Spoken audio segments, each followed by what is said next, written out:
السلام عليكم ورحمة الله تعالى وبركاته. الحمد لله رب العالمين، والصلاة والسلام على سيدنا محمد وآله وصحبه أجمعين. قال الله تعالى في القرآن العظيم: أعوذ بالله من الشيطان الرجيم، بسم الله الرحمن الرحيم. وقالوا اتخذ الله ولدا سبحانه بل له ما في السماوات والأرض كل له قانتون. صدق الله مولانا العظيم. புகழனைத்தும் அல்லாஹ் ஒருவனுக்கு, அவரது அன்பும் அருளும் கற்பனை முஹம்மது ரசூலுல்லாஹி ஸல்லல்லாஹு அலைஹி வஸல்லம் அவர்களின் மீதும், அவர்களுடைய வாழ்க்கை நெறிகளை பின்பற்றி வாழ்ந்து காட்டிய சஹாபாக்களின் மீதும், பின்னால் வந்த தாபீன்கள், தபா தாபீன்கள் மீதும், நாம் நம் குடும்பத்தினர்கள் அனைவர்கள் மீதும் நிறைவாக நிகழட்டுமாக. வாழுவரை அல்லாஹ்வுடைய பொருத்தத்தை பெற்று முழு ஆஃபியத்துடனும் சுகத்துடனும் வாழ அல்லாஹ் நம் யாவருக்கும் அல்லாஹ் அருள் புரிவானாக. அல்லாஹ்வுக்கு கட்டுப்பட்டு அவனுக்கே அடிபணிந்து வாழுகின்ற உம்மத்தினர்களாக அல்லாஹ் நம்மையும் நம்முடைய குடும்பத்தார்களையும் அல்லாஹ் ஆக்கி அருள்வானாக.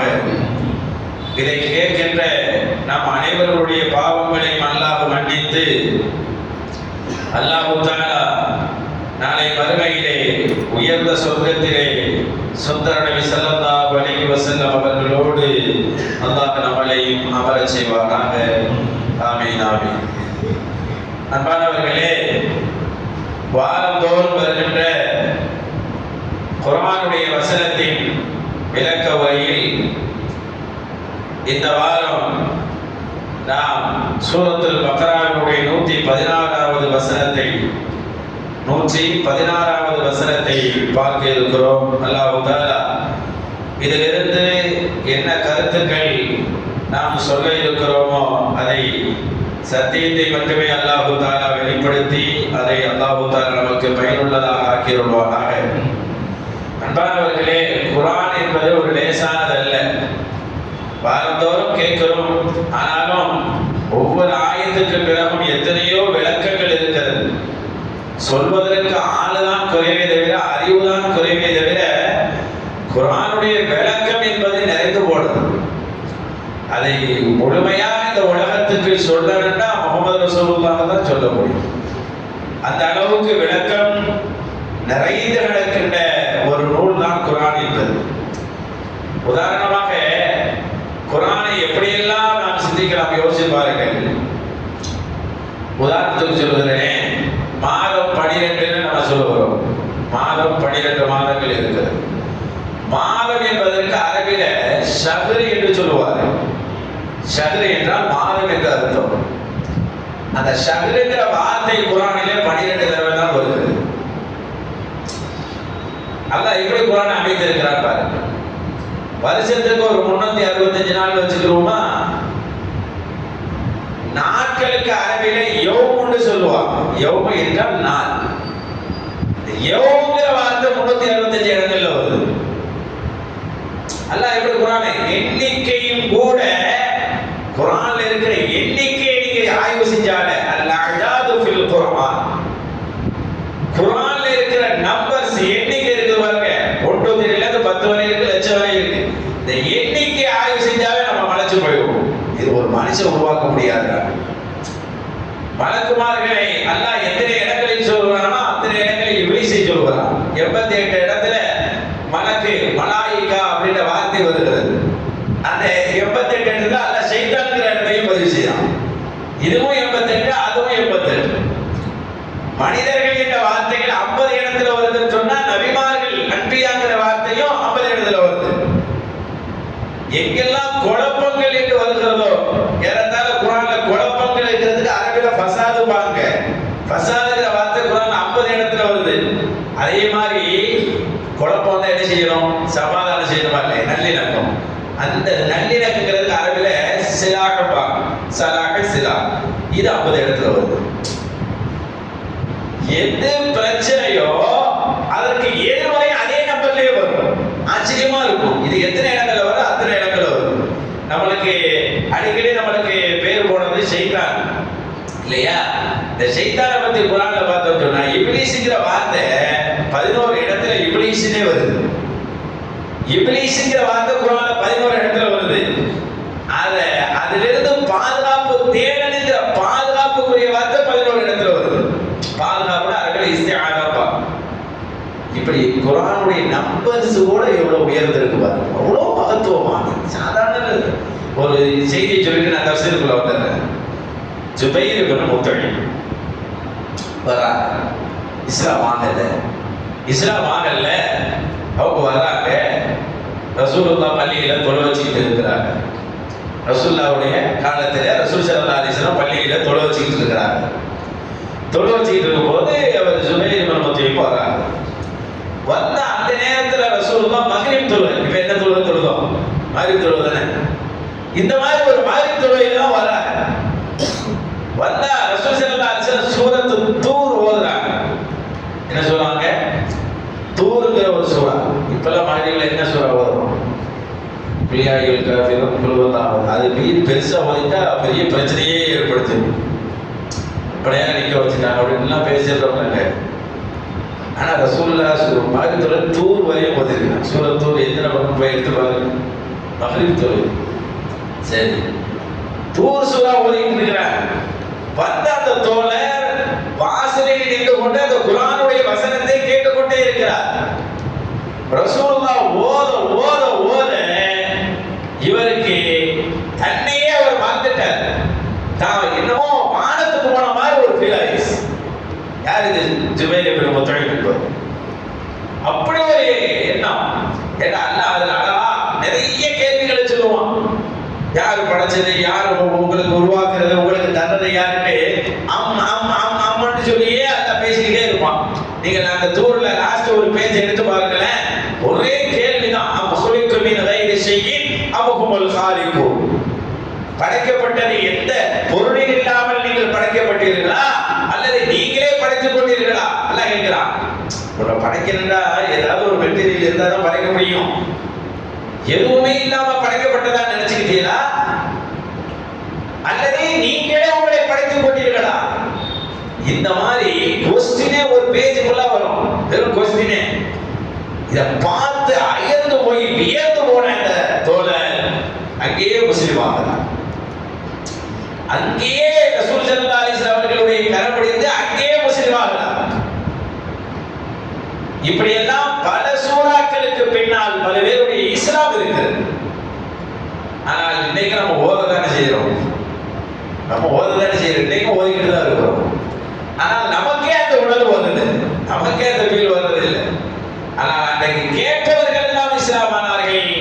அப்படி ஒரு மகத்துவமான ஒன்றுதான் அல் குர்ஆன் என்பது. அந்த குர்ஆனை தான் வாரந்தோறும் அதில் சில வசனங்களை நாம் கண்டு வருகிறோம். இந்த வாரம் சூரத்துல் பக்ராவினுடைய 116வது வசனத்தை காண இருக்கிறோம். அன்பானவர்களே, இந்த 116வது வசனம் என்ன சொல்லுகிறது என்பதை முதலில் அதனுடைய பொருளை பார்க்கலாம். அல்லாஹ் சொல்லுகிறார், வகால தஹதல்லாஹு வலதா. அவர்கள் சொல்லுகிறார்கள், அல்லாஹ்வே தனக்கென்று ஒரு பிள்ளையை எடுத்துக்கொண்டதாக சொல்லுகிறார்கள். அல்லாஹ் ஒரு குமாரனை அவன் எடுத்துக்கொண்டு விட்டான் என்று சொல்லுகிறார்கள். சுப்ஹானா, அவன் பரிசுத்தமானவன், அவன் தூய்மையானவன். இந்த வார்த்தையை பேசுறாங்க. இப்படி ஒரு வார்த்தையை பேசுறாங்க. அல்லாஹ் பரிசுத்தமானவன்.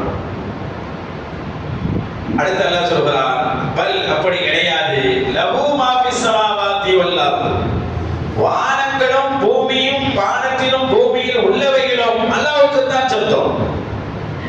குல்லுல் லஹு கானிதூன். எல்லாமே இவைகள் அனைத்துமே அவனுக்கு தான் அடிபணிந்து வழிபடுகிறது என்று அல்லாஹ் இந்த வசனத்தை நிறைவு செய்கிறான். இது ஒரு வசனம் ரெண்டு பேருடைய நிலைகளை சொல்லுகிறது, ரெண்டு பேருடைய குணங்களை சொல்லுகிறது. ஒண்ணு என்னன்னு கேட்டா, அல்லாஹ்வுக்கு குழந்தை இருக்குதுன்னு சொல்லி கிண்டல் செய்தார்கள், பொய் வாதத்தை சொல்றார்கள். பொய் கற்பனைகளை இட்டு கட்டி சொன்னார்கள், அவர்களை பற்றி பேசுகிறது. அல்லாஹ்வுக்கு புள்ள இருக்குது அப்படின்னு. இந்த மாதிரி பல இடங்கள்ல குர்ஆன்ல வசனம் வருகிறது. சூரத்துல் பக்ரா இதே பக்ரால வந்து வகால தஹதல்லாஹு வலதா சுப்ஹானஹு கராயிதும் கால தஹதல்லாஹு வலதா அப்படிங்கிற வசனமும் வருகிறது. வகால தஹத ரஹ்மான் சுப்ஹான வகால தஹத ரஹ்மான் வலதா சுப்ஹானஹு அப்படியே வசனம் வருகிறது. வகால தஹத ரஹ்மான் வலதா லக்கத் ஜேத ஷை இந்தாங்கிற வார்த்தையும் வருகிறது. அப்ப இந்த மாதிரி தொடர்ந்து பேச ஆரம்பிச்சாங்க யூதர்கள் நசராணிகள். அல்லாஹ் ஒரு குழந்தையை எடுத்துக்கொண்டான், அல்லாஹ்வுக்கு ஒரு பிள்ளை இருக்குது, அல்லாஹ்வுக்கு ஒரு மகன் இருக்குது, இப்படி பேசினாங்க. எப்படி பேசினாங்க தெரியுங்களா? யூதர்கள் சொன்னார்கள் வகாலத்தில் யஹூத், யூதர்கள் சொன்னார்கள் உஸைர் ஒரு நபி இருக்கிறார்கள், அவர்கள் தான் இப்னுல்லாஹ், அல்லாஹ்வுடைய புள்ள அப்படின்னு சொல்றாங்க. வகாலத்தில் நசாரா, கிறிஸ்தவர்கள் சொன்னார்கள் இல்ல மசீஹ் ஈசா தான் இப்னுல்லாஹ், அல்லாஹ்வுடைய புள்ள இப்படி சொன்னாங்க. ஆக ரெண்டு பேரும் யூதர்கள் அல்லாஹ்வுக்கு புள்ள இருக்குன்னு சொல்றாங்க, நஸ்ரானிகள் அல்லாஹ்வுக்கு புள்ள இருக்குன்னு சொல்றாங்க. அல்லாஹ் சொல்றான் சுப்ஹானல்லாஹ். சுப்ஹானல்லாஹ் எப்படி சொல்லுவோம்? ஆச்சரியமான பிரம்மாண்டமான செய்தியை கேட்டா சுப்ஹானல்லாஹ் சொல்லணும். சுப்ஹானல்லாஹ் சொல்றவனே அல்லாஹ் தான், சொல்றவன் யார் தான்? அல்லாஹ் தான் சொல்றான் சுப்ஹானல்லாஹ். என்ன இப்படிப்பட்ட வார்த்தையை சொல்றாங்களே, அல்லாஹ்வுக்கு பிள்ளை இருக்குன்னு சொல்றாங்களே. அல்லாஹ் தஆலா அது ஆச்சரியமா சொல்றான். அல்லாஹ் மிக தூய்மையானவன் அல்லவா? சுப்ஹானஹுக்கு என்ன அர்த்தம்? அவன் தூய்மையானவன். அவனுக்கு பிள்ளை வேணுமா? அவனுக்கு என்ன வேணும்? லம் எலிது வலம் யூலது நம்ம படிச்சிட்டோம். அவன் பிள்ளை, அவனுக்கு பிள்ளையும் கிடையாது, அவன் யாராலையும் பெறப்படவும் இல்லை, அவனுக்கு வாப்பாவும் கிடையாது. அவன் சமது, அவன் சமனாக இருக்கிறான், தேவையற்றவனாக இருக்கிறான், அவனுக்கு யாரும் கிடையாது. ஆனா பிள்ளை இருக்குன்னு திரும்ப திரும்ப சொல்லிக்கிட்டு இருந்தார். அதுக்கு ஒரு ஆணையை உருவாக்கி வச்சாங்க. உஸைர், யூதர்கள் சொன்னாங்க. உஸைர் என்பது ஒரு நபியின் பெயர். மசீஹ், ஈசா நபிக்கு இன்னொரு பேர் மசீஹ். கிறிஸ்தவர்கள் சொன்னா அவர் தான் அல்லாஹ்வின் பிள்ளை. ஏன் அப்படி சொன்னாங்க? ஏன் இப்படி ஒரு சிந்தனை வருதா? அந்த காலம் நல்ல விளையாட்டு இருக்கு. மனுஷன் என்ன நினைக்கிறான்டா, தெரியாத ஒண்ணு எப்படி கடவுளா இருக்க முடியும்? ஏதாவது ஒண்ணு தெரிகிற மாதிரி வச்சிடும். எப்படி வர தெரியாம அல்லாஹ் தெரிய மாட்டேங்குது இல்லைங்க. அல்லாஹ் பார்க்க முடியாதுல்ல. நம்ம சராசரியான மனிதர்கள் பார்க்க முடியுமா? அப்ப கண்ணுக்கு தெரிகிற மாதிரி எதையாவது ஒண்ணு வைக்கணும். என்ன பண்ணலாம்? அல்லாஹ்வுக்கு ஒரு உருவம் இல்லைங்கிறாங்க, உருவமற்றவர்னு சொல்றாங்க. இப்ப நம்ம எப்படி வணங்குறது, நம்ம எப்படி கொண்டாடுறது, நம்ம என்ன பண்றது? யாரோ முன்னாடி வரணும். ஒண்ணு அல்லாஹ் தெரியணும், இல்ல யாரோ ஒருத்தர் முன்னாடி இருக்கணும், யாரையாவது பார்க்கணும். இன்னைக்கு அப்படிதான். நம்ம பார்த்தா ஒரு மாதிரி பேசுவோம், பார்க்கலன்னா ஒரு மாதிரி பேசுவோம். பார்த்ததுக்கு ஒரு இது இருக்கு, பார்த்தா ஒரு மாதிரி பேசுவோம். எதையுமே சரி உங்க முகத்துக்காக தாங்க செய்யுது, அப்படி ஆளுக்காக செய்யுது, இவ்வளவு இருக்கிறாரு. அதனால மனுஷனுக்கு ஈடு குணம் என்னடா, ஏதாவது ஒண்ணு வேணும், ஏதாவது ஒண்ணு முன்னாடி வேணும் அப்படின்னு ஒரு சிந்தனை அவனுக்கு வருது. அல்லாஹ் இல்லைண்டா வேணும், அல்லாஹ் இருக்கிறான் ஆனா கண்ணுக்கு இல்லைண்டா, கண்ணுக்கு இல்லை ஆனா அல்லாஹ் இருக்கிறான். யோசிக்கிறாங்க என்ன செய்யலாம்? யாராவது ஒரு ஆளை வைக்கணும். பேசாம அல்லாஹ்வுக்கு பிள்ளை இருக்குன்னு வச்சிடலாம், அல்லாஹ்வுக்கு பிள்ளை இருக்குன்னு வச்சிடலாம். அப்படி யூதர்கள் ஒரு முடிவுக்கு வந்து யார பிள்ளையா வைக்கலாம்? அதிசயமான மனிதர் யாரு? யூத வம்சத்துல அதிசயமான மனிதர் யாருன்னு பார்த்தாங்க. உஸைர், ஒரு நபி இருக்கிறார் உஸைர். அந்த நபியை வச்சிடலாம். ஏன்னா அந்த காலத்துல ஒரு பெரிய ஆபத்தே நடந்துச்சு. அப்ப எல்லாருமே அறிவுல இருந்து தௌராத் இருந்து பாருங்க, யாருக்குமே தெரியாம போயிடுச்சு. தௌராத்துல ஒரு வேதம் யாருக்குமே தெரியாம மறந்து போச்சு. உஸைர் நபிக்கு மட்டும் தான் தெரிஞ்சிச்சு. அப்ப அல்லாஹ்வுடைய குமாரரா இருந்தா தானே இவருக்கு மட்டும் தெரியும். எல்லாருக்கும் மறந்து போச்சு, இவருக்கு மட்டும் எப்படி தெரிஞ்சிச்சு? அப்ப அல்லாஹ்வுடைய பிள்ளை அப்படின்னு முடிவுக்கு வந்து இவர் தான் அல்லாஹ்வுடைய பிள்ளை அப்படின்னு முடிவு எடுக்கிறார். அப்ப அல்லாஹ் கண்ணுக்கு தெரியாது, அல்லாஹ் இருக்கிறான். ஆனா அல்லாஹ்வுடைய பிள்ளையை கண்ணுல பார்க்கிறோம். கண்ணுக்கு கொண்டு வந்து நிறுத்தணும்னு முடிவு எடுக்கிறார். இது தப்பா ரைட்டா? எவ்வளவு பெரிய ஆபத்துன்னு நான் சொல்றேன். அதே மாதிரி கிறிஸ்தவர்கள் என்ன செய்தார்கள்? அல்லாஹ் இல்லை, இல்லைன்னா கண்ணிலே இல்லை, அல்லாஹ் இருக்கிறான் கண்ணிலே இல்லை, என்ன செய்யலாம்? அந்த காலத்துல வாப்பாவுக்கும் ரப்புன்னு சொல்லுவாங்க, அல்லாஹ்வுக்கும் ரப்புன்னு சொல்லுவாங்க. எஜமானுக்கு ரப்புன்னு சொல்லுவாங்க, அல்லாவுக்கும் ரப்புன்னு சொல்லுவாங்க. இந்த அபுங்கிற வார்த்தையை 2 பேருக்கும் சொல்லுவாங்க. இப்படி எல்லாம் ஒரு பழக்க வழக்கம் இருந்துச்சு. அபுனா தந்தை, தந்தைன்னு ஒரு இது, ரப்புனா இறைவன் அர்த்தம். இந்த 2 பேருக்கு யூஸ் பண்ணிட்டு இருந்தாங்க. அதனால ஒரு போடு போட்டாங்க, அங்க இருக்கிறது அபு பிதா, வந்து இருக்கிறது சுதன் புள்ள, மீண்டும் திரும்ப வர போறது குதுஸ் பரிசுத்த ஆவி. இப்படி ஒரு திரியகத்துவத்தை உருவாக்குறான். அல்லாஹ்வை பார்க்க முடியல, ஆனா இருக்கிறான். அவன் இருக்கிறான்னு நம்புறதுக்கு யாரோ ஒருத்தர் வேணும். அதான் சுதன் மகன், அவர் தான் ஈசா. இவர் திரும்ப பரிசுத்த ஆவியாக வருவார். இப்படி ஒரு கொள்கையை உருவாக்குறாங்க. யார் உருவாக்கினா போனா அது ரூட் மாறிடும். இப்படி ஆக என்னது கொண்டு வராங்க, யாரோ ஒருத்தர் கண்ணுல வேணும், நாங்க கொண்டாடுறது ஒரு ஆள் வேணும்னா இது சரியா? சுபஹானல்லாஹ், அல்லாஹ் அல்லாஹ் எவ்வளவு தூய்மையானவன். நீ எப்படி ஒரு பிள்ளையை கொண்டு வந்து வைக்கலாம்? மலக்குமார்களை பொம்பளை பிள்ளைன்னு சொல்றா, நபிமார்களை பிடிச்சி ஆம்பளை பிள்ளைன்னு சில பேரை சொல்றா. எப்படி அது? இப்போ அறிவுக்கு ஏற்றுமா? புள்ளண்டா பாப்பா மனுஷனா இருக்கிறாரு, புள்ள சின்ன இருந்தா ஒத்து வருமா? என்னங்க அப்படி ஒத்து வருமா? மனுஷனா இருந்தா பிள்ளையும் மனுஷனா தான் இருக்கணும். சின்ன வாப்பாவா இருந்தா மகனும் சின்ன இருக்கலாம், தப்பு இல்லை. வாப்பா மனுஷனா இருந்தா பிள்ளையும் மனுஷனா தானே இருக்கணும். மாற்றி வர முடியாது இல்ல. பாப்பா வந்து சின்னல இருக்கிறாரு, புள்ள மகனா வர முடியுமா? வர முடியாது. அப்படி ஒரு முறை மாறி வர முடியாது. அல்லாஹ் கேட்கிறான், ஏடா அல்லாஹ் நான்டா மகன் யார சொல்ற? நீ ஈசா நபியை சொல்றா, இல்ல உசைன் அலைஹிஸ்ஸலாத்தை சொல்றா? அவங்க யார்? மனுஷன். மகன் மனுஷனா இருக்கும் போது வாப்பா கடவுளாக இருக்கிறார். அவர் மனிதர் அல்ல. மனிதர் அல்லாத ஒருவரிடத்திலிருந்து வந்த ஒரு மகன் எப்படி மனிதராக இருக்கிறார்? அதே இனமாக தானே இருக்கணும். பாப்பாவும் பிள்ளையும் ஒரே இனமாக தானே இருக்கணும். அப்ப ஈசா வந்து மனுஷனாகத்தானே நடந்து போனார் அலைஹிஸ்ஸலாத்து வஸலாம். உசைன் மனிதனாகத்தானே நடந்து போனார் அலைஹிஸ்ஸலாத்து வஸலாம். ஆனால் கடவுளின் மகனா இருந்தா கடவுள் எப்படி மனிதராக நம்மளுக்கு ஒரு பாஸ் இருக்கா இல்லையா? இது வந்து அல்லாஹ்வுடைய ஏற்பாடு. இது அல்லாஹ் சொன்னா அது உண்டாயிரு. ஆனா எப்படி இப்படி ஒரு மாற்றம் வந்தது? பாப்பாவுக்கு அம்மாவுக்கு மத்தியில். இப்ப நம்மளுக்குலாம் இருக்கு, நம்ம புள்ள வச்சுக்கிறோம், நம்மளுக்கும் பிள்ளைகள் இருக்கு, நம்மள மாதிரி தான் அவனு இருக்கிறான். தலை இருக்கு, கை இருக்கு, கால் இருக்கு, மூக்கு இருக்கு, எல்லாம் இருக்கு. இதெல்லாம் சரி. வாரிசுங்கிறது இப்படி இருந்தா தான் சரி. நீ அல்லாஹ்வை பிடிச்சி வாப்பாக்குறா, ஈசா நபியை பிடிச்சி புள்ளைங்கிறியப்பா, முறையே சரியில்லையே. எப்படி நீ வைக்கிற அப்படிங்கிறான். உன் அறிவு ரீதியாவே நீ சரியில்லை. அல்லாஹ் சொல்லுகிறான், சுபஹானஹு, அவன் பரிசுத்தமானவன், அவனுக்கு எதுக்கு புள்ள? ஏன் பிரச்சனை வருதுன்னா, இது ஷைத்தான் ஏற்படுத்தின ஒரு பெரிய சூழ்ச்சி. இந்த இடத்துல தான் ஷைத்தான் ஏற்படுத்தின சூழ்ச்சி. நம்ம இன்னொன்னையும் பார்க்கலாம். அல்லாஹ் மனுஷனை படைக்கும் போது, அதான் ஆதம் அலைஹிஸ்ஸலாத்தை படைக்கும் போது நமக்கு எல்லாம் தெரியும், முதல்ல ஆதம் பொம்மையை தான் செஞ்சான் இல்லையா? பொம்மை தான் செஞ்சது. அல்லாஹ் பொம்மையை தான் செஞ்சா. அது ஒரு 40 வருஷம் அப்படி போட்டு வச்சிருந்தான். நம்மளுக்கு எல்லாம் அந்த வரலாறு நம்ம ஏற்கனவே இந்த செய்திகள்லாம் நம்ம சொல்லிட்டு ஞாபகப்படுத்திருக்கோம். ஒரு பொம்மையை செஞ்சான். பொம்மைன்னா என்ன? உள்ளுக்குள்ள ஒண்ணு இருக்காது, உள்ளுக்குள்ள ஒண்ணுமே இருக்காதுங்க. அதனால செய்தாலும் உள்ள போயிட்டு வாய் வெளியே வெளியே வந்துடலாம். உள்ள ஒண்ணுக்குள்ள இருக்காது, போட்டு வச்சிருந்தான். பொம்மையை செஞ்சுதான். ஆதம், நம்ம பாபா ஆதம் அலைஹிஸ்ஸலாத்து ஒரு பொம்மை தான் ஃபர்ஸ்ட்.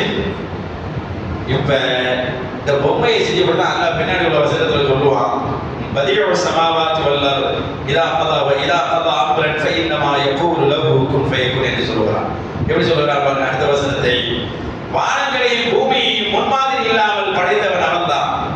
இதா கதா அம்ரன், ஏதாவது ஒரு ஒன்றை முடிவெடுத்து விட்டால் ஃபஇன்னமா யகூலு லஹு, அவன் சொல்வதெல்லாம் குன், ஆகிவிடு, ஃபயகுன், அது ஆகிவிடும் என்று சொல்றான். இது 117வது வசனமாக இருக்கிறது. இங்க பாருங்க, ஆதம் அலைஹிஸ்ஸலாம் பொம்மை படைச்சாச்சு. படைச்சு பல வருஷம் கிடக்குது.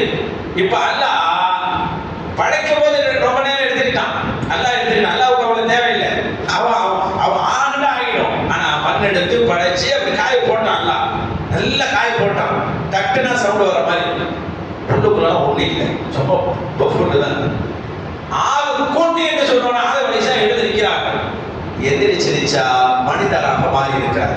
இங்கதான் கவனிக்கணும். மனுஷனா மாற அவசியம் இல்லை. உள்ள நமக்கு இப்ப என்னெல்லாம் இருக்கோ அதெல்லாம் இருந்தது. பொம்மையா இருக்கிற வரையும் ஒண்ணுமே இல்லை. பொம்மையா இருக்கிற வரையும் செய்தா உள்ள போயிட்டு ஒண்ணுமே காணலையே, எல்லாம் இருட்டா கிடக்கு அப்படின்னு நினைச்சுக்கிட்டு உள்ள போயிட்டு வெளியே வந்தான். அல்லாஹ் சொல்லுகிறான் குன் அப்படின்னு சொன்ன ஆதம் அலைஹிஸ்ஸலாம் எழுந்து நின்றார்கள். எழுந்து நின்றவுடன் நடந்த அற்புதங்கள், அவ்வளவு அதிசயங்கள் நடந்தது. எங்க கண்ணு இருக்க வேண்டுமோ கண்ணு வருகிறது, கண்ணுக்குள்ள நரம்புகள் வருகிறது, நரம்புக்கு ஒட்டி இருக்கக்கூடிய எலும்புகள் வருகிறது. இது போல உடலில் உள்ள எல்லா பார்ட்ஸ்களும் சேருது.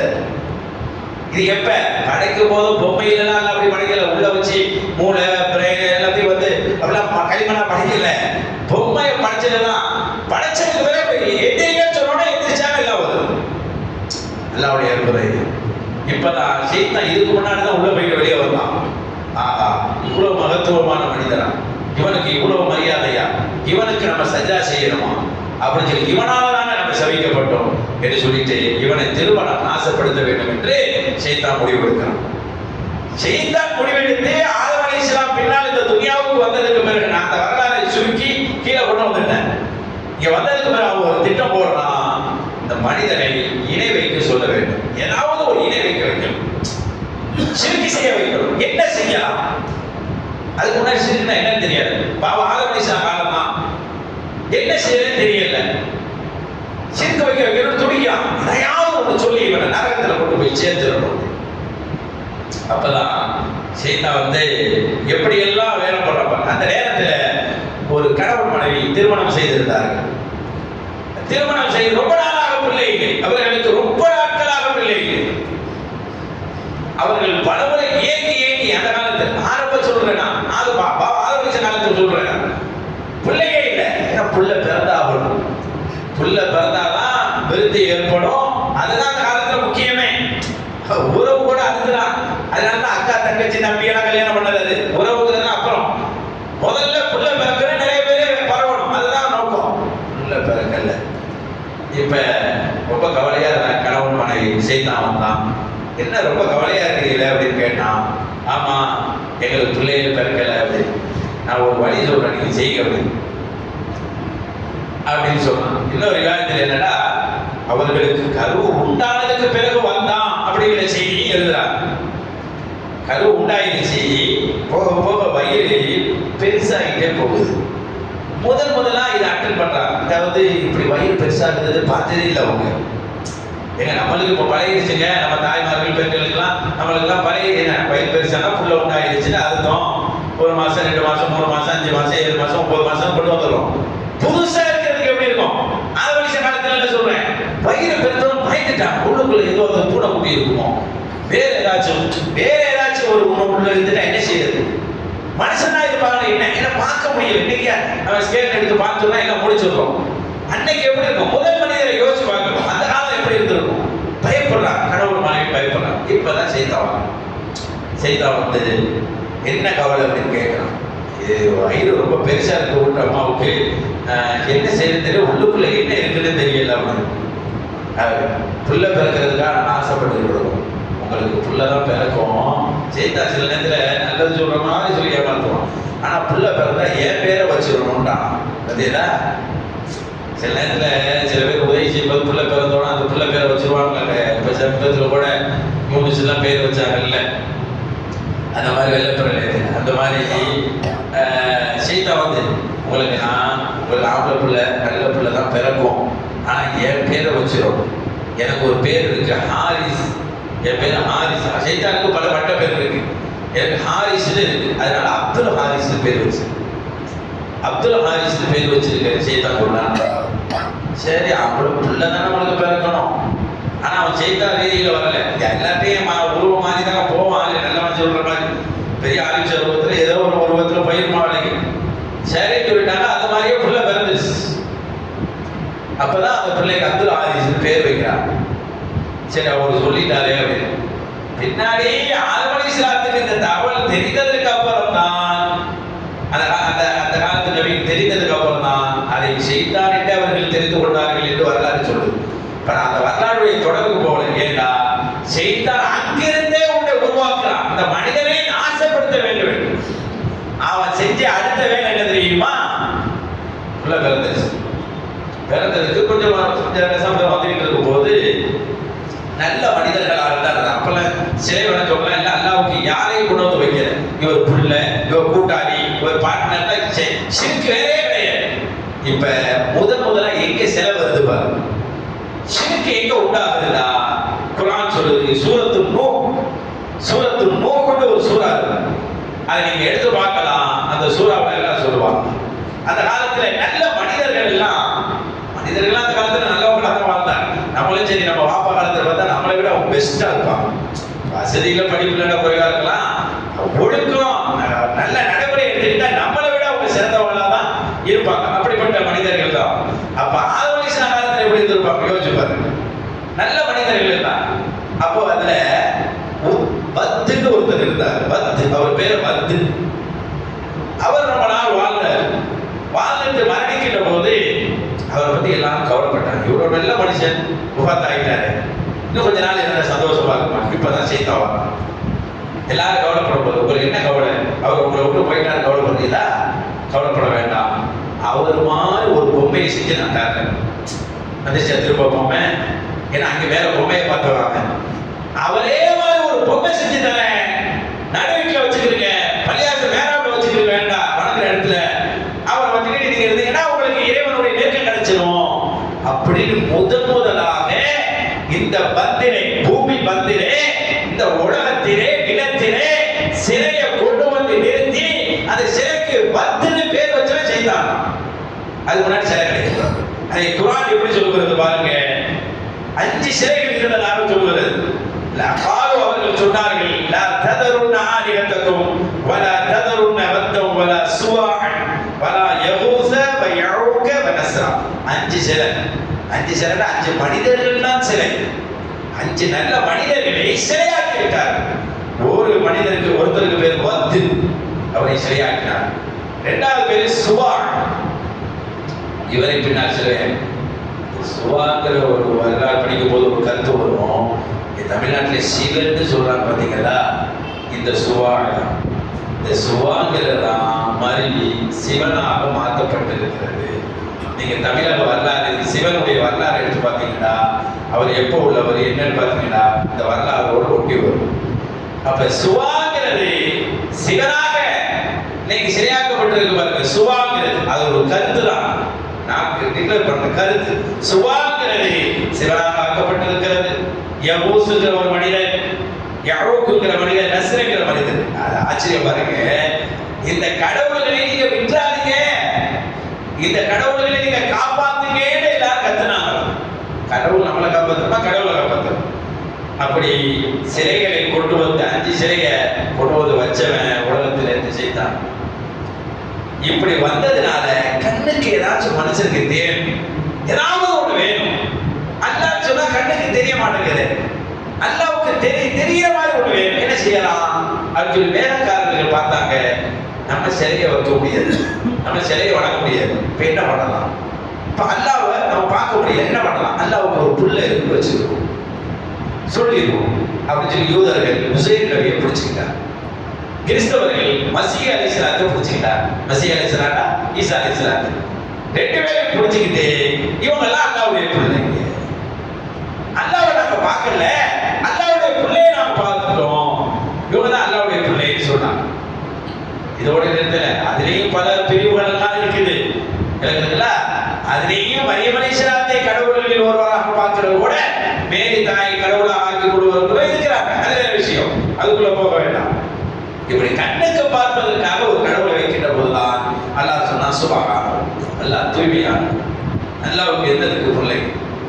அல்லாஹ்வுக்கு எதுக்கு பிள்ளைகள் தேவைப்படுகிறது? அவன் என்ன அதன் பக்கம் தேவையானவனா கிடையாது. ஈசா அலைஹிஸ்ஸலாம் அல்லாஹ்வுடைய ரூஹ், அல்லாஹ்வுடைய ஆன்மா. உசைர் அலைஹிஸ்ஸலாம் அல்லாஹ்வுடைய அடியார்களில் ஒருவர், சிறந்தவர் என்று அந்த மக்களுக்கு அல்லாஹ் புரியும்படியாக சொன்னான்.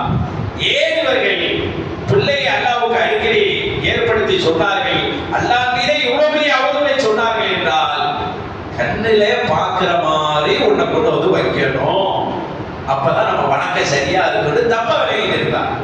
ஆனால் இந்த சமூகத்தை ரசூலுல்லாஹ் இங்க நிப்பாட்டி வச்சிருக்காங்க. 1500 வருஷம் கிட்ட நெருங்கிட்டு போயிட்டு இருக்கிறோமா இல்லையா? ஆனால் முகமது ரசூலுல்லாஹ் அன்னைக்கு ஒழித்தார்கள் சிலை வணக்கத்தை. இன்று நாம் அல்லாஹ் இருக்கிறாங்க எண்ணத்தில் வணங்குகிறோமே தவிர எந்த சிலைக்கு முன்னாலும் நாம் நிற்க மாட்டோம். யாரையும் அல்லாஹ்வுடைய பிள்ளை என்று சொல்ல மாட்டோம், சொல்லவும் கூடாது. சொன்னா அவருக்கு ஈமான் கிடையாது. இதுதான் நம்மளுடைய சட்டம். அல்லாஹ்வுடைய நபிமார்கள் என்று சொல்லுவோம், அல்லாஹ்வின் வழிமார்கள் என்று சொல்லுவோம், அல்லாஹ்வுக்கு பிள்ளை என்பது கிடையாது என்று அல்லாஹ் சொல்லக்கூடிய இந்த ஆயத்தை நமக்கு இன்னொரு செய்தியை சொல்கிறது. காலத்துக்கும் விமர்சனம் செய்யறவங்க இருப்பாங்க, கொலை சொல்றவங்க இருப்பாங்க, அல்லாஹ் மேலேயே பழி சொல்றவங்க இருக்கிறார் இல்லையா? அல்லாஹ் மேலேயே பழி சொல்றவர்கள் இருக்கிறார்கள். இந்த கூட்டத்தில் நீங்க ஆக வேண்டாம், இந்த கூட்டத்தில் நீங்க ஆகிறாதீங்க. நீங்க எப்படி இருக்கணும் தெரியுமா? அல்லாஹ் சொல்றோம். எனக்கு எதுக்கு புள்ள அல்லாஹ் கேட்கிறது, எனக்கு ஏன் புள்ள? புள்ள யாருக்கு தேவைப்படும்? இப்ப நம்ம எல்லாம் என்ன செய்யறோம்? புள்ள ஒன்று கொடுத்தா சந்தோஷப்படுறோம். ஒரு காலகட்டத்துக்கு பிள்ளைக்காக ஓடுறோம், இன்னொரு காலகட்டம் புள்ள நம்மளுக்கு தருவாங்க எதிர்பார்த்து நிற்கிறோம், அவன் நமக்காக ஓடுறான். இப்படிதான் இருக்கும். நம்ம ஒண்ணு அவரை தேடி ஓடுவோம், அப்புறம் அவர் நம்ம தேடி ஓடுவார். இப்படிப்பட்டவருக்கு தான் புள்ள தேவை. அல்லாஹ்வுக்கு என்ன தேவை? அல்லாஹ் சொல்றான் பாருங்க, பல்லஹு மா ஃபிஸ் ஸமாவாதி வல் அர்த், வானங்களில் உள்ளதும் பூமியில் உள்ளதும் அல்லாஹ்வுக்கு தானே சொந்தம். எல்லாம் அல்லாஹ்வுக்கு தானே சொந்தம். அவர் எதுக்கு புள்ள? புள்ளைங்கிறது எனக்கு தேவை. நீங்கள் யாரை அல்லாஹ்வின் பிள்ளை என்று சொல்கிறீர்களோ அவரும் அல்லாஹ்வுக்கு தான் சொந்தம். எல்லாம் அவனுக்கு சொந்தமா இருக்கின்ற போது என்னதுக்கு தேவை? அவனுக்கு என்ன தேவை இருக்கிறது? சொல்லுங்க பார்க்கலாம். என்ன தேவை இருக்கிறது? தேவை இருந்தானே நீங்க ஏன் ஏங்குகிறோம்? உறவு வேணும், சொந்தம் வேணும், பிள்ளை வேணும் அப்படிங்கிறது எதுக்கு ஏங்குகிறோம்? ஒரு கட்டத்தில் அவனுக்கு ஒரு உதவினா பிள்ளைகள் என்று சொல்வதே நாம் வயதான காலத்தில் நமக்கு உதவியாக இருப்பார்கள். நாம் அவர்களுக்காக உழைத்தது போல நமக்காக அவர்கள் உழைத்து வருவார்கள். இவ்வளவு அமைச்சு வச்சிருக்கலாம். இதுதான் முறை. இதை மீறி யாரும் செய்ய முடியாது. வளர்ந்தவரை பிள்ளைக்காக தகப்பன் ஓடுகிறார், வளர்ந்த பிள்ளைகள் தகப்பனுக்காக ஓடணும். அது முறை. அல்லாஹ் எதுக்கு ஓடும்? அல்லாஹ்வுக்கு எல்லாம் ஒன்றுதான் என்று, எல்லாம் என்னிடத்தில் இருக்கு என்று சொல்லிட்டு அல்லாஹ் ஒரு நிறைவான வார்த்தையை சொல்லுகிறார். குல்லுல்லஹு கானிது, எல்லாமே அல்லாஹ்வுக்கு அடிபணிந்து வழிபடுகிறது என்று சொல்கிறார். எல்லாம் எல்லாம் அல்லாஹ்வுக்கு அடிபணிந்து வழிபடுகிறது என்று சொல்கிறார். எப்படி அடிபணிந்து வழிபடுகிறது என்று பார்க்கலாம். ஏன்னா அல்லாஹ்வுக்கு அடிபணிந்து வழிபடணும்டா அதுல ஒரு இன்பம் இருக்கும். அப்பதான் அதை செய்ய முடியும், லேசா செய்ய முடியாது. ஒரு வரலாற்று ஒரு நிகழ்வு நான் படிச்சா, அதுல மஹமூது ஹஸ்னவி நம்மெல்லாம் தெரியும், படையெடுத்து வந்தார்னு சொல்லுவாங்க இல்லையா? மஹமூது ஹஸ்னவி, மஹமூது ஹஸ்னவி இருக்கிறார் பாருங்க. இவருடைய அரசாங்கத்துல ராஜாங்கத்துல இயாஸ்னு ஒருத்தர் இருந்தாரு. அயாஸ்னு சொல்றாங்க. சிறந்த அறிவாளி, நல்ல மனிதன், சிறந்த அறிவாளி. அவர் மேல இவருக்கு ஒரு விருப்பம், அரசருக்கு ரொம்ப பிடிக்கும். மந்திரி எல்லாம் கிடையாது, நல்ல மனிதன். ஆனா மந்திரிகளுக்கு அவரை பிடிக்கல, மந்திரிகளுக்கு அவரை பிடிக்கல. எப்படியாவது இந்த அயாசி என்பவருக்கு கெட்ட பேர் எடுத்து கொடுக்கணும்னு ஆசை. மந்திரிகள் எல்லாம் திட்டம் போடுறாங்க. அரசருக்கு முன்னாடி அயாச தப்பானவராக காட்டிடணும் அப்படின்னு திட்டம் போடுறாங்க. நல்லவங்களை நம்ம அசிங்கப்படுத்த நினைச்சா நம்ம தான் அசிங்கமாகி போவோம். இதுதான் உண்மை. மந்திரிகள் எல்லாம் திட்டம் போட்டாங்க. அயாசுங்கிறவரை அரசர் ரொம்ப நேசிக்கிறாரு, நெருக்கி வச்சுக்கிறாரு. இவரை நம்ம என்ன செய்யணும்? கேவலப்படுத்துற மாதிரி ஏதாவது செஞ்சு விட்டுறோம் அரசருக்கு முன்னாடி. என்ன முயற்சி செஞ்சு பார்த்தாங்கன்னா இன்னும் நடக்கல. ஒரு கட்டத்தில் அரசர்கிட்ட போய் சொன்னாங்க, அரசே இந்த மேல நாங்க மந்திரியா இருக்கிறோம், எங்க மேலாம் அன்பு காணுமே, அவர் மேல போய் நீங்க அவ்வளவு பிரியமா இருக்கிறீர்கள் அப்படி ஓப்பனாவே பேசிட்டாங்க. அரசர் சொன்னாரு, நான் ஏன் அவர் மேல கொஞ்சம் கூடுதல் அன்பு காட்டுன்னு ஒரு உதாரணம் சொல்லட்டா அப்படின்னு அரசர் சொன்னார். சரி சொல்லுங்க, ஒரு நேரம் அப்படின்னு சொல்லிட்டு எல்லாரும் கூப்பிடுங்க, எல்லா மந்திரிகளையும் கூப்பிடுங்க அப்படின்னு சொல்லி ஒரு ட்ரீட் வச்சு, ஒரு எல்லாரும் ஒரு ட்ரீட், ஒரு விருந்து வச்சு பேசலாம் அப்படின்றவர். அப்ப எல்லாரும் வந்து திரண்டு நிற்கின்ற போது, மந்திரிகள் எல்லாம் இருக்கின்ற போது அயாசம் வந்து நிற்கிறார். அப்போது அரசர் சார்பாக ஒரு பழச்சாறு கொடுக்கப்படுகிறது. பழச்சாறுனா ரொம்ப புளிப்பு, கட்டுமையான புளிப்பு, குடிக்கவே முடியாது. அப்படிப்பட்ட ஒரு பழச்சாறை அரசர் கொடுக்கிறார். யாரே? மஹமூது ஹஸ்னவி ரஹ்மத்துல்லாஹி அலைஹி, ஒரு மாமன்னர், ஒரு நல்ல மனிதர் கொடுக்கிறார். எல்லாரும் குடிக்க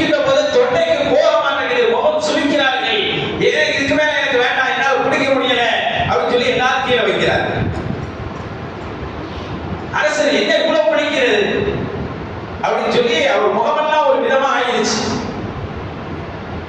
இப்போது அயாஸை கூப்பிட்டார். முகமது ஹசனவி ரஹ்மத்துல்லாஹ் கூப்பிட்டு அவரிடத்தில் ஒரு ஜக் எடுத்து அந்த ஜூஸை புளிச்சு போன ரொம்ப புளிப்பாக இருக்கக்கூடிய அந்த சாறை ஜூஸை தூக்கி கொடுக்கிறார். அவர் பாட்டு வாங்கி குடித்து விடுகிறார்.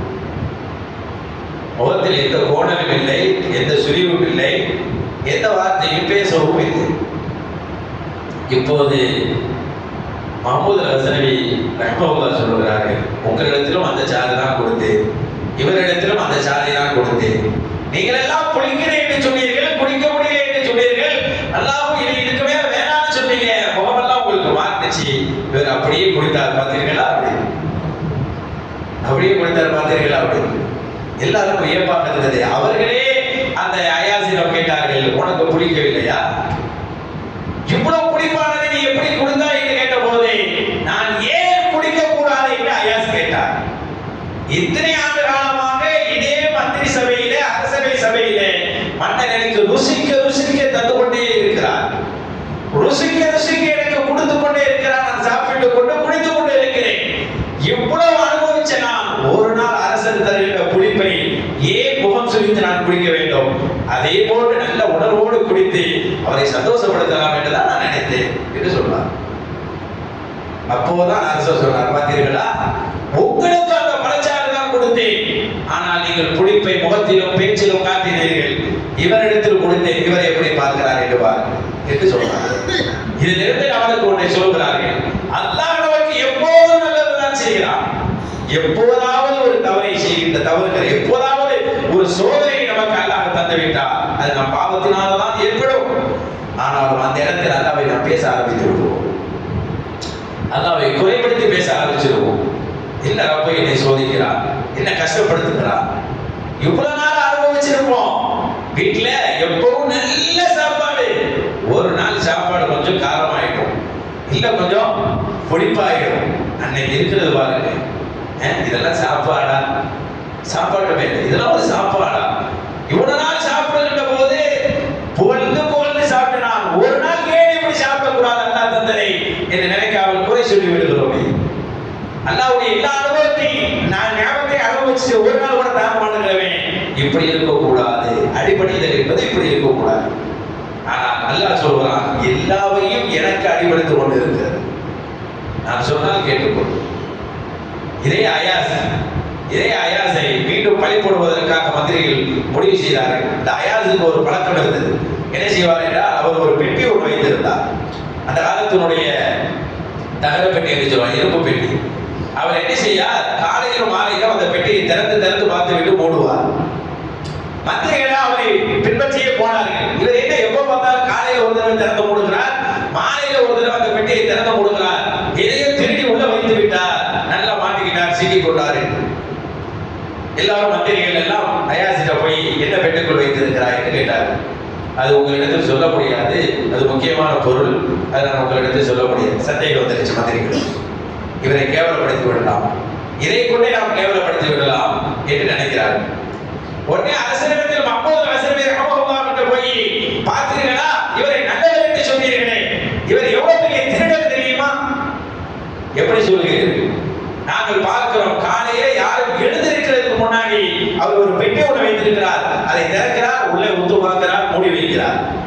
அதுபோல மாலை நேரத்தில் யாரும் இல்லாத போது பெட்டியை திறக்கிறார், உள்ளே பார்க்கிறார், மூடி வைக்கிறார்.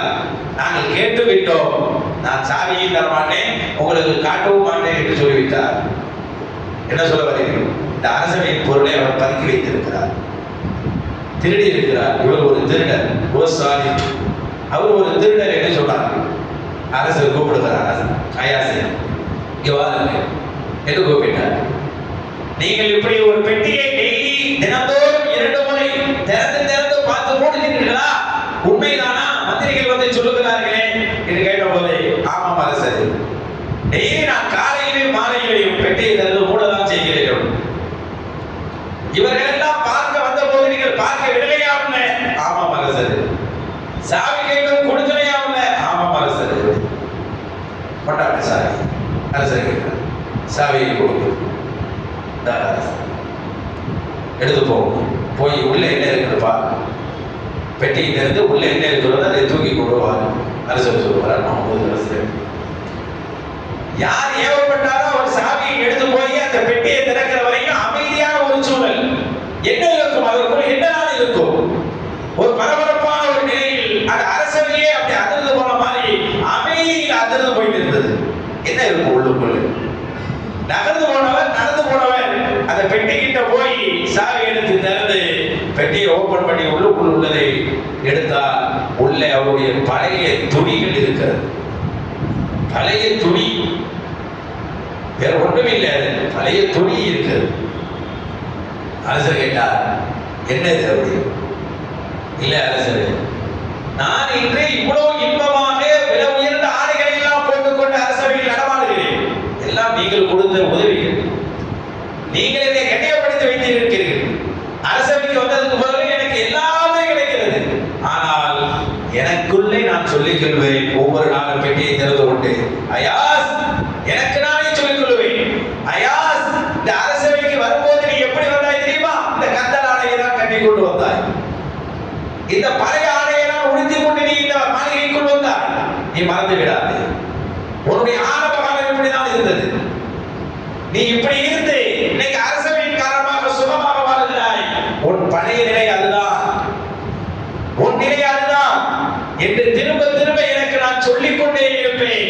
ஏனென்றால் எனக்குள் ஒரு பெருமை வந்துவிடக் கூடாது என்பதற்காக நான் பழசை ஞாபகப்படுத்திக் கொண்டே இருப்பேன் என்று ஐயா சொன்ன போது அரசனை அதிர்ந்து போய் பார்த்தார். இதைதான் அல்லாஹ் நம்மிடத்தில் ஆசைப்படுகிறார். மஹமூத் அஸ்லமி என்ற ஒரு அரசர் எதை ஆசைப்படுகிறாரோ இது மனிதரின் ஆசை மட்டுமல்ல, அல்லாஹ்வின் விருப்பமும் கூட. நாம் எவ்வளவு தூரம் உயர்ந்து போனாலும் சரி நம்மளுடைய பழசை நினைச்சு பார்க்கணுங்கிறாங்க. நீ பழசை நினைச்சு பாரு, எப்படி வந்தார், எப்படி உடைய படையது. வல்லாஹு அஹ்ரஜக்கும் மின் புத்தூனி உம்மஹாத்திக்கும் லா தஅலமூன ஷையா. உம்மா வயிற்றில் இருந்து உன்னை நான் வெளியாக்கிய போது உனக்கு ஒன்றும் தெரியாது, உனக்கு ஒன்றும் தெரியாது. ஒரு ஆடா இருந்தாலும் தாயிடத்திலிருந்து கீழே விழுந்தவுட எந்திரித்து ஓட ஆரம்பிக்கிறது. அதுக்கு எங்க வழி இருக்கு என்று தெரிகிறது, ஓடி போய் பால் குடிக்க பார்க்கிறது இல்லையா? எந்த பிராணிகளும் எந்த குட்டிகளும் அவைகளுக்கு யாருமே சொல்லிக் கொடுப்பதில்லை. அவைகளுடைய ஓட்டங்களையும் நடைகளையும் கற்றுக்கொண்டு அந்த மடுவை திரு ஓடுகிறது. நீ என்ன செய்தாய்?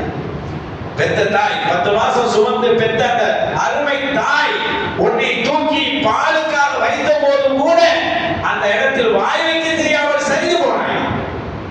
உன் தாய் தானே அழைத்து கொடுத்தால் உனக்கு என்ன தெரிந்தது? இவ்வளவு நிலையில் இருந்த உன்னை யார் உன்னை இந்த நிலைக்கு உருவாக்குறது? நீங்க எப்படி உயர்ந்து நிற்கிறாய்? உனக்கு பல்லு படைத்ததா, பரண்டு படுக்க தெரிந்ததா, ஓட தெரிந்ததா, நடந்த தெரிந்ததா, பேச தெரிந்ததா? இதையெல்லாம் நான் அல்லவா செய்து கொடுத்தேன். நீ இதற்கு முன்னால் எந்த நிலையில் இருந்தாய் என்பதை சிந்திக்க வேண்டும் என்று அல்லாஹ் சொல்லுகிறான். இப்படி சிந்தித்து விட்டால் அல்லாஹ்வுக்கு முற்றிலும் கட்டுப்பட்டவர்களாக நாம் ஆகிவிடுவோம். அல்லாஹ்வுக்கு முற்றிலும் அடிபணியக்கூடியவர்களாக ஆகிவிடுவோம். அல்லாஹ்வுக்கு அடிபணிந்துட்டா என்ன கிடைக்கும்? அல்லாஹ்வுக்கு அடிபணிந்து விட்டால் என்ன கிடைக்கும்? என்னவெல்லாம் கிடைக்கும் தெரியுமா? சுப்ஹானல்லாஹ், வரலாற்றிலே எத்தனை வரலாறுகள், ஆச்சரியமான வரலாறு. படிக்கின்ற போதெல்லாம் சில வரலாறுகள் கண்ணீர் தண்ணீர் அதுபோடு வரலாறு. கொராசான் என்று சொல்லக்கூடிய நாட்டிலிருந்து, கொராசான் என்று சொல்லக்கூடிய ஒரு நாடு அரபகத்திலிருந்து மக்காவிலிருந்து வெகு தூரத்தில் இருக்கக்கூடிய ஒரு நாடு. இன்னைக்கு நீங்க கூகுள்ல போட்டு பார்க்கணும், வெகு தூரத்தில் இருக்கக்கூடிய ஒரு நாடு. அந்த நாட்டில் ஒரு வயதான மூதாட்டி, வயதான ஒரு பெண்மணி அந்த அம்மாவுக்கு ஹஜ்ஜி செய்யணும்னு ஒரு ஆசை. அல்லாஹ் நமக்கெல்லாம் அந்த நசீபை தருவானா? முதல்ல ஆசை வேண்டும். அந்த அம்மாவுக்கு ரொம்ப ஆசை, ஆனா கையில் பணம் கிடையாது, கையில பணம் கிடையாது, யாருடைய சப்போர்ட்டும் கிடையாது. ஆனால் என் ரப்புடைய வீட்டை பார்த்து விட வேண்டும் என்ற ஆசை அந்த அம்மாவுக்கு. அடிக்கடி அந்த அம்மா, வயதான அந்த அம்மா கேட்டுக்கொள்வார்களா, தனக்குள்ளே கேட்டுக்கொள்வார்களா, என் ரப்பினுடைய வீட்டை நான் எப்போது சந்திக்க போகிறேன்? ஐன வைத்து ரப்பி, என் ரப்புடைய வீடு எங்க இருக்கிறது என்று நைட்டெல்லாம் தூக்கத்தில் எல்லாம் பேச ஆரம்பித்தார்கள். ஒரு கட்டத்தில் அந்த அம்மா முடிவெடுத்தது, காசி நாட்டில் என்ன, நாம் காலை எல்லாம் தந்திருக்கிறான், நடந்தே செல்வோம் என்று சொல்லி கொராசான் என்று சொல்லக்கூடிய நாட்டிலிருந்து அந்த அம்மா நடைபயணமாக செல்கிறது. அம்மா யோசித்து பாருங்க, ஒவ்வொரு ஊரை கடந்து போகும்போது அந்த அம்மாவுக்கு விவரம் இல்லை. அந்த காலத்துல சாலைகள் இல்லை, ரோடுகள் இல்லை, அறிவிப்பு படைகள் இல்லை, யாரும் சொல்லிக் கொடுக்கிறது பெரிய வசதிகள் இல்லை, தண்ணீர் இல்லை, கொண்டு போவதற்கு உண்டான பாத்திரங்கள் இல்லை. கொண்டு போனாலும் எவ்வளவு தண்ணீரை கொண்டு போக முடியும்? தீர்ந்து விட்டால் என்ன செய்ய முடியும்? சாப்பாட்டுக்கு என்ன இருக்கிறது? சிந்திக்கவே முடியவில்லை. என்னுடைய வீட்டை நான் சந்திக்க வேண்டும் என்று சொல்லிக்கொண்டு வீட்டின் பணியை தாண்டிய உடன் சொன்னது லப்பைக் அல்லாஹும்ம லப்பைக் என்று சொல்லி அந்த அம்மா புறப்பட்டது. ஒவ்வொரு ஊரை கடந்து போகின்ற போதும் ஐன பைத்து ரப்பி என்று சொல்லிக் கொள்ளுமா, என் ரப்பனுடைய வீடு எங்கே இருக்கிறது, எங்கே இருக்கிறது என்று கேட்டுக் கொள்ளுமா.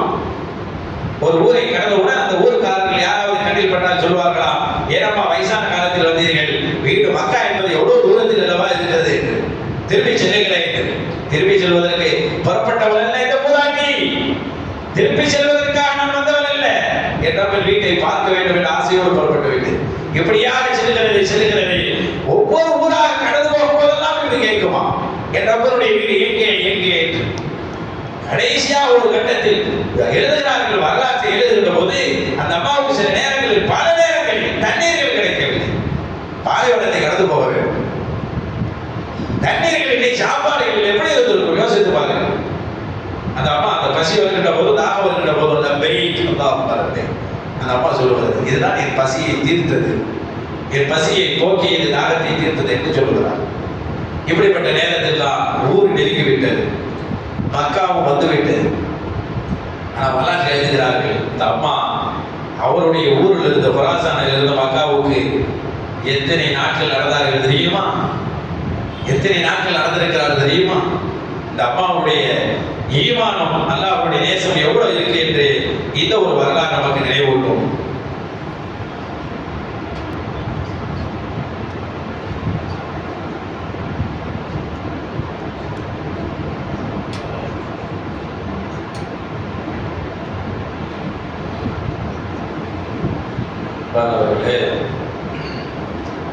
அந்த பெண்மணியை பற்றி எழுதுகின்ற போது குராசானிலிருந்து மக்காவுக்கு அந்த அம்மா நடந்து வந்த நாட்கள் எவ்வளவு எழுதுகின்ற போது 4 வருஷம் நடந்திருக்கு.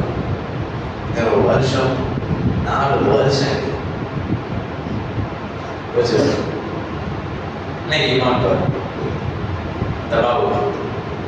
எவ்வளவு குளிர். இந்த குளிர் நம்மளை தாங்க முடியாது. இத்தனை வருஷம் இவ்வளவு கஷ்டத்தை சொல்றது. 4 ஆண்டு காலம் நடந்து நடந்து நடந்து நடந்து வர்ற வழியெல்லாம் தண்ணீர் இருக்கா, உணவு இருக்கா என்று கூட தேடாமல் என் ரப்பினுடைய வீடு எங்கே இருக்கு என்று கேட்டுக் கொண்டு வந்தார். நம்மெல்லாம் என்ன நினைப்போம், வெளியில் போனால் இங்க எங்க கடை இருக்கிறது, இங்க இறங்கலாம், இங்க கொஞ்சம் மத்தியம், இங்கே கிளம்பும் போது மத்தியான லஞ்ச் எங்க பண்ணிக்கலாம்னு நினைச்சுட்டு போடுவோம் இல்லையா? இன்னைக்கு உம்பரா அஜிக்கு போனாலும் சரி, சாப்பாடு இங்கே பிடிச்சிடலாமா, பிளைட்ல பண்ணிக்கலாமா, இல்லை இறக்கி பண்ணிடலாமா நினைப்போம். தப்ப இல்லை, நம்மளுடைய ஈமான் வச்சு நம்ம யோசிக்கிறோம். ஆனால் அந்த ஈமான் உணவை பற்றி சிந்திக்கவில்லை, தண்ணீரை பற்றி சிந்திக்கவில்லை, இதை பற்றி இது எங்கே இருக்கவில்லை நம்ம கேட்கவில்லை. என் ரப்பனுடைய வீடு எங்க ஐன பைத்து ரப்பி, என் ரப்பனுடைய வீடு எங்கே எங்கே என்று கேட்டுக்கொண்டே கடைசியாக மக்காவில் வந்து சேர்ந்தவுடன் அந்த அம்மா அங்கேயும் கேட்கிறது, ஐன பைத்து ரப்பி, என் ரப்பனுடைய வீடு எங்கே எங்கே. உடனே சொன்னார்களாம், இதுதான் அங்கே இருக்குது பாரு, நேரா தெரியுது, அதுதான் ரப்பனுடைய வீடு என்று சொன்னவுடன் அந்த அம்மா அந்த வழியிலும் ஓடி வந்து நேராக வந்து காபாவுக்கு நேரே வந்து காபாவில் இருக்கக்கூடிய அந்த சுவற்றோடு தன்னுடைய கன்னத்தை எடுத்து அந்த சுவற்றோடு ஒட்டி வைத்துக் கொண்டு யாரப்பி என்று சொன்னார். இந்த கிழவியை இவ்வளவு தூரம் இழுத்து வந்து ஒரு வீட்டோடு ஒட்டி வைத்து விட்டாய். இந்த கிழவியை எத்தனையோ குமரர்கள் வர முடியவில்லை. இந்த கிழவியை கொண்டு வந்து இவ்வளவு தூரம் கொண்டு வந்து சேர்த்து விட்டாய் ரப்பி என்று சொன்னவுடன் கண்ணம் காபாவில் ஒட்டிய வண்ணம் ரூஹு பிரிந்தது என்று எழுதுகிறார். அப்படியே ரூஹு பிரிகிறது. எங்க பார்த்தீங்களா, யாருடைய ரூஹு எங்க பிரிய வேண்டும் என்று அல்லாஹ் முடிவு செய்திருக்கிறார். அதுவரை ரூஹு போகாது. ரூஹை பிடித்துக் கொண்டு இருப்பார்கள் மலக்குல் மௌத். இந்த அம்மாவுடைய இப்படி ஒரு மௌத்து கிடைக்குமா? காபாவுடைய சுவற்றோடு தன் கண்ணம் ஒட்டி இருக்கும் நிலையில் தான் இந்த பெண்மணிக்கு ரூஹ் ஈட்டு அவள் படைக்கப்படுவதற்கு முன்னால் எழுதப்பட்டு விட்டது என்றால் அதற்கான ஆசைதான் அது. அவள் எப்படி திருப்பி செல்வாள்? யாராரு திருப்பி விட்டாலும் எம்மா உனக்கு ஏமா வேண்டாத வேலை திருப்பி போனாலும் திருப்பி போக மாட்டாங்க. தேடல், அல்லாஹ்வுடைய அன்புக்கான தேடல், அல்லாஹ்வுடைய நேசத்துக்கான தேடல், அது எங்க கொண்டு வந்து சேர்க்கிறது பாருங்கள். அவருடைய மர்த்தபா எப்படி இருந்திருக்கு யோசித்து பாருங்கள். அங்கு ஒருவருக்கு உயிர் பிரிந்தால் அந்த இடத்தில் பிரிந்தால் அல்லாவே அள்ளிக் கொண்டது மாதிரி இல்லவா இருக்கிறது. மடியில் நம்ம மடியில் ஒருவருடைய ரூபு பிரிக்கின்ற போது நம்மளுக்கு எப்படி ஒரு சந்தோஷம் இருக்கு. என் பிள்ளை உயிர் அல்லது என் மனைவி உயிர் அப்படி சொல்லிக் கொள்வார்களா இல்லையா? என் மடியில் தான், அது கவலை இருந்தாலும் என் மடியில் தான் ஆயிஷாமா சொல்லுவார்கள். ஆயிஷாமா சொல்லுவார்கள், என் கணவரின் உயிர் என் மடியிலும் நெஞ்சிலும் நடுவில் பிரிந்தது என்று சொல்லுகிறார். நெஞ்சிலை சாய்த்து கொண்டு கொண்டிருக்கின்ற போதுதான் உயிர் பிரிந்தது. கவலை இருந்தது. அதில் எனக்கு ஒரு சின்ன ஆனந்தம் என்னடா, எட்டதானே என் மடியில இருக்கும் போது அந்த சூழல் உயிர் பிரிந்தது. ஆனால் அந்த பெண்மணிக்கு அல்லாஹ் உயிரை எடுக்கிறார். காபாவின் கண்டத்தில் ஒட்டியவாறு இருக்கின்ற போது உயிரை எடுக்கிறார் என்று சொன்னால் அந்த அம்மாவினுடைய மஹப்பத் அல்லாஹ் மீது எப்படி இருந்திருக்கும்? இந்த மஹப்பத்தை அல்லாஹ்வுக்கு யார் முற்றிலும் வழிபடிந்து அடிபடிந்து வழிபடுகிறார்களோ குல்லுல்லஹு கானிதூன் என்று சொல்கிறானே, அவர்களுக்கு அல்லாஹ் நசீபாக்கி கொடுக்கிறான். ஈசா அலைஹிஸ்ஸலாத்து வஸலாம் நமக்கெல்லாம் தெரியும். ஈசா நபி கொஞ்சம் முன்னாடி தான் சொன்னேன், நஸ்ரானிகள் அவர்களை அல்லாஹ்வின் குமாரன் என்று சொல்லுகிறார். ஈசா நபி இன்னைக்கு உலகத்தில் ஒரு பெரும் ஜனம் இல்லையா, உலகத்தில் ஒரு பிரம்மாண்டமான ஒரு ஜனம் தப்பாக ஒருவரை கடவுளாக நினைத்துக் கொண்டு வாழுகிறது என்று சொன்னால் ஒரு கை செய்து பாருங்க. ஒரு பெரும் ஜனம் ஒருத்தர் தப்பு பண்ணலாம், ஒரு பெரும் ஜனமே தப்பான கொள்கையை உண்மை என்று நினைத்துக் கொண்டு இருக்கும் அளவுக்கு ஒரு போற்றப்படுகிற ஒரு மனிதர் நபி ஈசா அலைஹிஸ்ஸலாத்து வஸலாம். அவங்க பயணத்தில் போயிட்டு இருக்கிறார். பயணத்தில் போயிட்டு இருக்கும் போது ஒருவர் நபி வராங்க. சில நல்ல மனிதர்களை பார்த்து அப்படி கண்டுக்கலாம் போகக்கூடாது, துவா செய்யுங்க எல்லாத்தையும் சொல்றோம். யார் நல்ல மனிதர் தெரியாதனால தான் இப்போ நம்மளுக்கு கூட மாறி மாறி பேசிக்கிறோம் இல்லையா? அல்லாஹ் தானே முடிவு செய்யணும். நம்மள யார் நல்ல முடிவு யாருன்னு சொல்ல முடியாது. ஆனால் உங்களை பார்க்கும்போது நான் சொல்லுவோம் துவா செய்யுங்க, நீங்க என்ன பார்த்தோம் துவா செய்யுங்க, இது ஒரு நல்ல வரும். ஈசா அலைஹிஸ்ஸலாத்து வஸலாம் வருகிறார்கள். அந்த மனிதர் எனக்கு கொஞ்சம் துவா செய்யுங்க அப்படின்னு சொன்னா, என்ன துவாப்பா அப்படின்னு ஈசா நபி கேட்டான். அல்லாஹ்வுடைய மஹப்பத்து கிடைக்கணும், கொஞ்சம் துவா செய்யுங்க. அல்லாஹ்வுடைய நேசம் கொஞ்சம் கிடைக்கணும், அதுக்காக துவா செய்யுங்க. ஈசா அலைஹிஸ்ஸலாம் அவர் சொன்னது எப்படி தெரியுங்களா? எனக்கு மஹப்பத்து கிடைக்கணும்னு சொல்லியிருந்தா கூட பரவாயில்ல, ஸர்ரத்தும் மின் மஹப்பத்தில்லா, அல்லாஹ்வுடைய மஹப்பத்தில் ஒரு அணு கிடைக்கணும்னு துவா செய்யுங்க. தெரியுங்களா? அணு அளவு கிடைச்சாவே ஒரு பெரிய பாக்கியசாலிங்க. அல்லாஹ்வுடைய மஹப்பத்துல ஸர்ரத்தும் மின் மஹப்பத்தில்லா, அல்லாஹ்வுடைய மஹப்பத்தில் ஒரு அணு அளவு துவா செய்யுங்க. ஈசா நபி அல்லாஹ்வே இவருக்கு உன்னுடைய மஹப்பத்தை ஒரு அணு அளவாச்சும் கொடுவேன் அப்படி ஈசா அலைஹிஸ்ஸலாம் துவா செய்தார். துவா செஞ்சுட்டே போயிட்டான். துவா செஞ்சுட்டு அவங்க போயிட்டான். போயிட்டு அவர்களுடைய வேலைகள் எல்லாம் முடித்து கொண்டு திரும்பி வருகிறார். அந்த காலத்தில் பயணத்துக்கு போனால் 1 மாதம் ஆகும், 4 நாள். ஈசா நபி எப்படி நாடோடியாக தான் போனாங்க. அவங்க செய்த புரட்சி சுபஹானல்லாஹ் குர்ஆன்ல எல்லா இடங்களிலும் இருக்கிறது. அப்படி ஒரு சிறந்த ஒரு முன்மாதிரியான நபியாக நபி ஈசா அலைஹிஸ்ஸலாம் இன்னைக்கு குர்ஆன்ல ஜொலித்துக் கொண்டிருக்கிறார்கள். அவங்க ஆயத்தை படிக்கும் போதெல்லாம் பிரமிப்பாங்க. அப்படி ஒரு சரி அவங்க போயிட்டு திரும்பி வரும்போது அந்த இடத்துக்கு வரும்போது இப்படி ஒரு மனிதர் துவா செய்ய சொன்னாரு, இந்த இடத்துல வச்சுதானே சொன்னாரு, இங்க அவரை காணலையே என்று யோசிக்கிறாங்க இல்லையா? போகும்போது அதே பிளேஸ்ல ஒருத்தர் துவா செய்ய சொல்லிக்கிறாரு. ரிட்டர்ன் ஆகும்போது அந்த இடம் வந்தோட ஒரு ஞாபகம் வருது. நம்மளுக்கு வரும்ல, ஏதாவது ஒண்ணு நடந்தா இந்த இடத்துல தானே இதை செஞ்சோம், டீ குடிச்சுக்கிட்டு இருந்தோம் போன வாரம் அப்படின்னு ஞாபகம் வர மாதிரி அவர் யோசிக்கிறாங்க. ஈசா அலைஹிஸ்ஸலாம் யோசிக்கிறாங்க, ஒருத்தர் துவா செய்ய சொன்னா ஆளை காணலையே. சுத்தி முத்தி பாக்குறாங்க, ஒருத்தர் 2 ஏங்க கொஞ்ச நேரம் முன்னாடி ஒருத்தர் துவா செய்ய சொன்னாரு, அவரை காணலையே என்று ஆடு மேய்ச்சிக்கிட்டு இருந்த ஒருத்தர் அப்படி கேட்டாங்க. யாரும் பார்த்தீங்களா அப்படின்னு. நான் யாரையும் அப்படிலாம் யாருக்கு எவ்வளவு தெரியலையே அப்படின்னு சொல்லிவிட்டு கடைசியா அந்த மலைக்கு மேல ஒருத்தர் இருக்கிறாரு, அவராண்டு பாருங்க அப்படின்னு ஈசா நபிட்ட அவர் சொன்னாராம். ஈசா அலைஹிஸ்ஸலாம் அப்படியே பார்த்தாராம். நபிமார்களுக்கு அந்த பல சக்திகளை கொடுத்துருக்காங்க. ஈசா நபியுடைய சக்தியை தான் குர்ஆன் அப்படியே அடிச்சு பேசுது.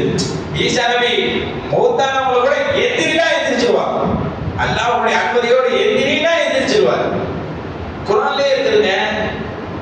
உபரியுல் அக்மஹ வல் அப்ரஸ வ உஹ்யில் மௌதா.